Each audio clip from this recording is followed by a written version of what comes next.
The Department of Education is shrinking. The agency informed staff at the Office of Federal Student Aid Friday that they were going to offer buyouts in order to sort of shrink that division. Alex Miller joins us now. So, Alex, you've been looking at lots of these different cabinet secretaries who've been put over departments that at one time they opposed or in some ways said that they didn't like the mission of it.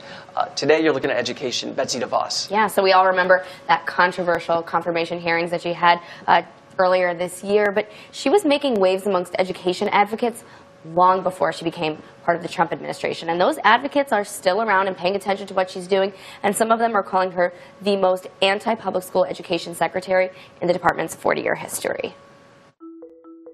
Betsy DeVos is not exactly popular amongst the American people or many in Congress. The only cabinet member to need the vice president to break a tie in a Republican majority, DeVos is often criticized for her lack of experience in the education system. Since that controversial confirmation, she's rolled back policies on everything from reporting sexual assault to loan forgiveness. Her proposed budget cuts included nearly $3 billion in cuts to teacher training, slashing literacy grants, and the elimination or phasing out of 22 programs within the department. They were criticized by both parties, including Education Subcommittee Chairman Republican Roy Blunt, who told her, quote, "This is a difficult budget request to defend." Supporters say she's mainstreaming her ideas, all the while shrinking the size of the agency. Her latest move to offer buyouts within the DOE fall in line with the president's March executive order to streamline agencies. Truth be told, though, many predicted a DeVos tenure to look similar to what we're seeing now. She's been a proponent of school choice and vouchers for decades. DeVos and her husband were instrumental in a 1993 Michigan law creating a charter sector in the state. The billionaire couple endorses not only charter schools, but offering private school vouchers to families.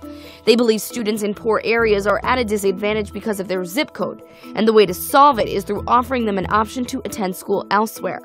Just 2 years ago, she criticized the current system in a speech. It's a monopoly, a dead end. Now the education secretary, she's putting her budget funds behind her ideas. DeVos is looking for more than $1 billion to put towards new voucher and market strategies. So I spoke with political science professor Melissa Michelson about whether DeVos is the enemy of the Department of Education or whether people are just unwelcome to these new ideas. Betsy DeVos has been calling out the Department of Education and the federal government's role in education for decades. Is she an enemy of this department, or is she just someone that's going to be trying to mainstream her views? The actions that she's taken since being confirmed as Secretary of Education don't seem like they are along the lines of what that department has traditionally done. I think many people do think that she's working to diminish the role of the department and to weaken its protections for students. So she's received criticism from people on both sides of the aisle about her budget, but Democrats and Republicans have been supportive in the past of vouchers and school choice. Can she support both? I think you can. I think it depends on the degree to which supporting vouchers and choice undermines the public schools.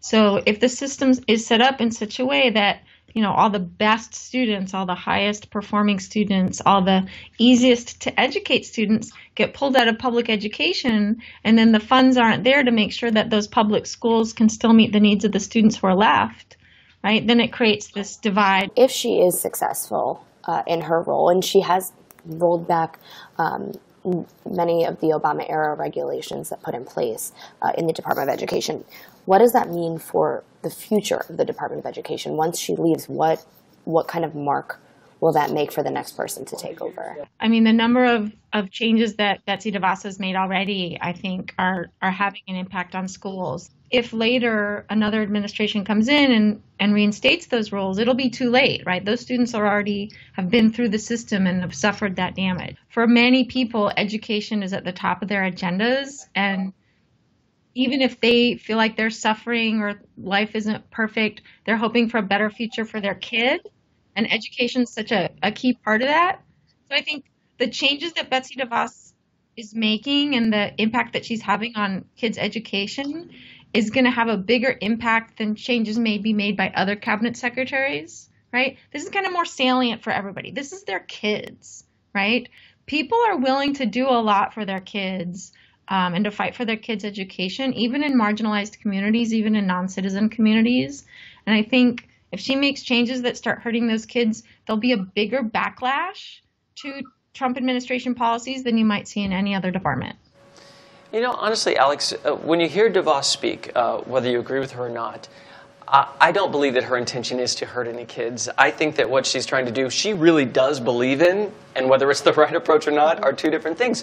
Now, her argument is, just as many people's are in free markets, that public systems should not have a monopoly, that people should have other choices. Yeah, she sees this as kind of an untapped industry and thinks that until we start to let other innovators in, that the education system is just not going to get better. She compares it to Google, Facebook, Uber. You know, if those industries hadn't been tapped by forward-thinking people, then we wouldn't have, you know, a ride-sharing application. So she thinks that, you know, competition. Yeah, exactly. To increase competition and to give people more options, not just school choice, but different types of education. So the problem, though, is that it can be a slippery slope. You know, we've seen issues with for-profit colleges. You don't necessarily know how these things are going to turn out.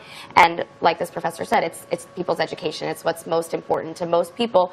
You know, maybe the Department of Energy you're not paying as close of attention to, but you are paying attention to what's happening to your children and their education. So as far as these charter schools and vouchers, you need to be able to afford to either use these vouchers for private schools or be able to get into these other schools, and you have to pay attention also to the children left behind. Alex, thank you. These cabinet secretaries in the departments, it's a good series. Yeah, thank you.